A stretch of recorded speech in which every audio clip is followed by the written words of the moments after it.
हुकूमत को budget pass कराने का चैलेंज, बिलावल भुट्टो बजट पर तहफ़्फ़ुज़ात। पंजाब में ब्यूरोक्रेसी से मुतालिक खदशात, सिंध को NFC रकम की अदायगी के मुतालबात लिए कुछ देर में वज़ीर आज़म शहबाज शरीफ से मुलाकात करेंगे।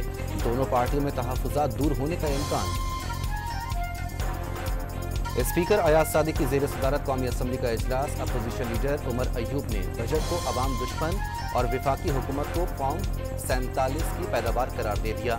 PTI की हुकूमत एक साजिश के तहत खत्म की गई और इसी साजिश के जरिए मुल्क की मईशत बर्बाद की गई। अपोजिशन लीडर की कौमी असम्बली में घन गरज। बिजली की लोड शेडिंग के मामले पर विफाक और खैबर पख्तूनख्वा हुकूमत आमने सामने, चाहते हैं तमाम इकाइयां मिलकर चलें।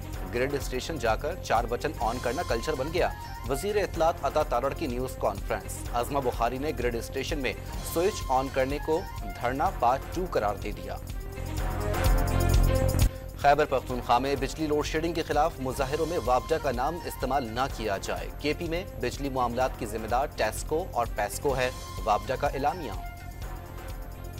डेरा बुगची में डकैत गैंग के खिलाफ बड़ा ऑपरेशन, कई ठिकाने तबाह कर दिए गए। गैंग सुई कश्मोर रोड पर डकैती और राहज़नी की दर्जनों वारदातों में मुलव्वस है। और पंजाब के मुख्तलिफ शहरों में तेज हवाओं के साथ बारिश से गर्मी की शिद्दत में कमी आ गई।